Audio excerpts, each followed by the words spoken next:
Shikues të nderuar, Dalpo Televizioni u përshëndes, ju ftoj të ndiqni edicionin informativ të lajmeve. KQZ ka shpërndar mandatet për qarqet Kukës, Korç, Lezhë dhe Gjirokastër, duke zyrtarizuar tashmë deputetët e rinj të parlamentit.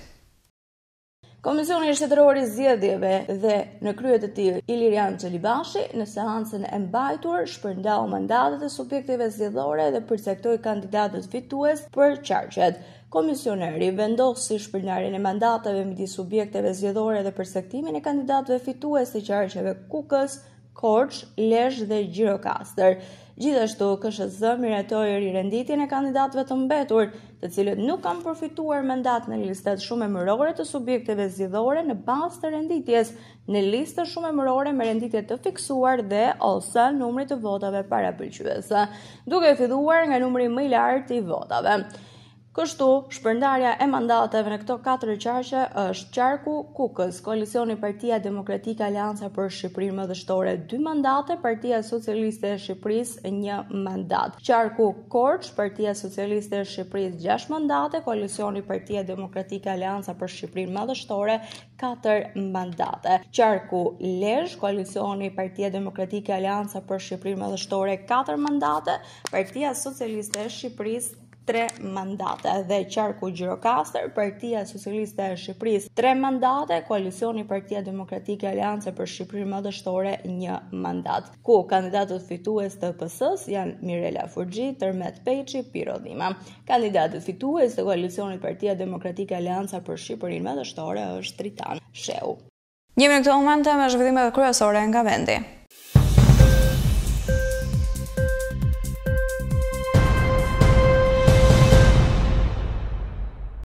Finalizohet operacioni i policorit koduar Center, vihet sekuestru mbi pasuri, ndërtesa, biznese dhe automjete, të cilat dyshohen se janë përfituar nga veprimtaria kriminale e shtetasit KB, banues në fshatin Valare Gjirokastër në fushën e trafikimit të lëndëve narkotike. Seksioni për hetimin e krimeve ekonomiko-financiare në bashkëpunim me Agjencinë për Administrimin e Pasurive të Sekuestruara dhe të Konfiskuara në Ministrinë e Brendshme në kuadër të një procedimi pasuror të kryer në drejtimin e prokurorisë, pranë gjykatës së shkallës së parë të jurisdiksionit të përgjithshëm Gjirokastër, ka vënë sekuestro mbi pasuritë të shtetasit KB dhe të familjarëve të tij, i dyshuar për pjesëmarrje në një grup me veprimtari të trafikimit të lëndëve narkotike. Konkretisht janë sekuestruar lokal, bar kafe dhe hotel 4 katësh në lagjen 18 shtatori Gjirokastër. Pasuria e llojit ndërtesë dykatëshe plus papafingo me sipërfaqe 393.3 metra katror, me sipërfaqe ndërtimi 131.1 metër katror në fshatin Valare Gjirokastër. Pasuria e llojit ndërtesë dykatëshe me sipërfaqe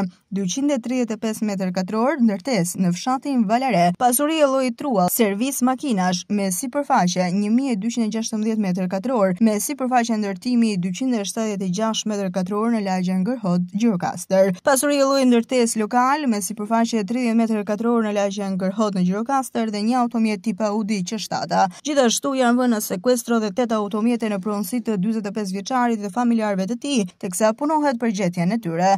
Materialet procedurale i kaluan prokurorisë pranë gjykatës së shkallës së parë të jurisdiksionit të përgjithshëm Gjirokastër për veprime të mëtejshme.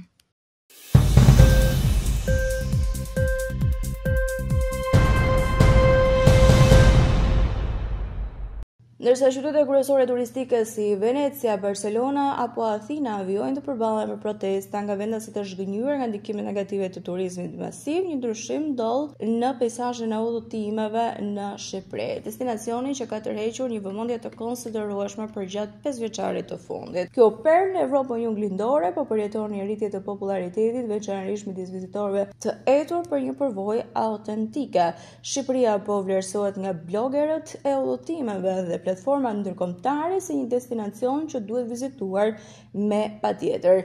Kombinimi i bukurisë natyrore, çmimeve dhe atmosferës mikpritëse të vendit po e shndron atë në një alternativë të mirë për turizmin dhe për të marrë turistë që mund të jenë të lodhur nga vendet tradicionale europiane. Peizazhet natyrore, riviera shqiptare përbëjnë një plus për Shqipërinë, por një herazi dhe qendrat historike, duke nisur që nga kryeqyteti Tirana, qyteti i trashëgimisë botërore të UNESCO-s që është Gjirokastra, shtëpit me vendet historike dhe monumentet që shfaqin të kaluarën interesante të vendit. Të gjitha këto mund të vizitohen në Shqipëri duke bërë atë të pakonkurrueshme në Europë.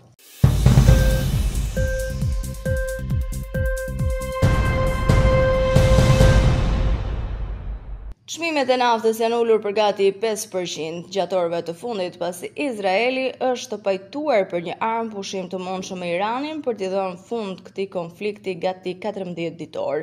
Çmimi i naftës së papërpunuar ka rënë fillimisht në $68 për fuqi, ndonse ndërkohë është rritur për pak $69.68 për fuqi. Pasi Irani dhe Izraeli e kanë akuzuar njëri tjetrin për shkelje të armë pushimit pak orë pas nisjes.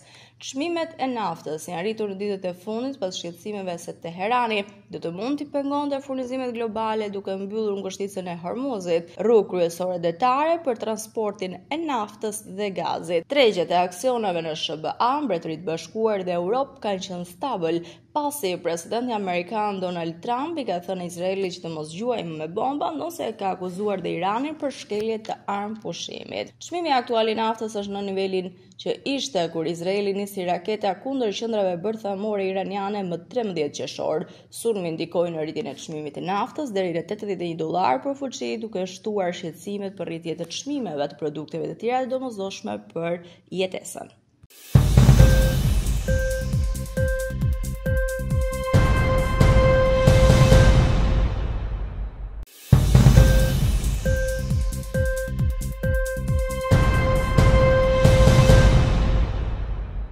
Një sulm me raketa nga forcat ruse në rajonin juglindor të Ukrainës ka lënë të paktën 17 persona të vrarë sipas autoriteteve lokale. Presidenti i Ukrainës Volodymyr Zelensky u ka bërë thirrje aleatëve të Kievit përgjatë një samiti të NATO-s që të investojnë më shumë në industrinë e mbrojtjes së Ukrainës. Sipas guvernatorit të rajonit Serhiy Lysak, sulmi ndodhi në 2 valë dhe goditi kryesisht qytetin Dnipro, ku u regjistruan 15 nga viktimat dhe më shumë se 200 të plagosur. Një nga raketat shkaktoi dëme të mëdha në stacionin hekurudhor, duke thyer xhamat e një treni tregtar, ndërsa copsat goditën pasagerët.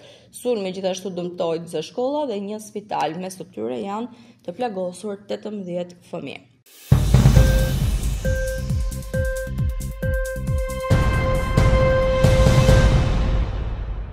Presidenti Donald Trump tha se SBA do të takojë me Iranin javën e ardhshme, ndërsa për momentin është në fuqi një armë pushimi brisht midis Izraelit dhe Iranit. Përgjatë një konference për shtyp për të përmbyllur samitin e NATO-s në Hag të Holandës, presidenti tha se mund të ketë një marrëveshje formale në një moment të caktuar me Iranin, por ai nuk beson se një e tillë është nevojshme, sepse centralet e tyre bërtamore u shkatruan deri në fund. Nuk më intereson se kam apo jo një marrëveshje, vetëm gjë që do të kërkonim është ajo që kërkuam më përpara, nuk duam armë bërthamore, por ne shkatruam armën bërthamore, ka thënë Trump. Presidenti u takua me udhëheqës të tjerë botëror në margjinatën e samitit mes një optimizmi të kujdesshëm në lidhje me armë pushimin e ndërmjetësuar.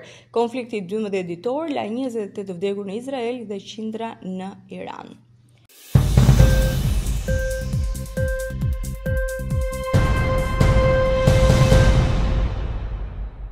Kosova ka ndaluar importin e deleve dhe dhive nga Maqedonia e Veriut. Pas konfirmimit të rasteve të para me sëmundjen gjuhë e kaltër në Maqedoninë e Veriut, Agjencia e Ushqimit dhe Veterinarisë në Kosovë ka vendosur mas ndalese të pakohshme për import të ruminantëve të vegjël, dele dhe dhi ndaj këtij shteti fqinj. Të shmangren kontaktet me kafshët e tufave nga ky vend, të gjitha autoritetet ndihmojnë në respektimin e masave strikte kufizuese të lëvizjes së baktive të imta në kullosat e brezit kufitar. Fermerët mbajtës së deleve dhe dhive të respektojnë urdhëresat për të ruajtur shëndetin e tufave të tyre. Sipas AUV, sëmundja e kafshëve gjuhë e kaltër është sëmundje virusale jo ngjitëse e cila transmetohet përmes pickimit të insekteve. Nga kjo sëmundje preken ruminantët shtëpiak si gjedhi, delet apo dhit.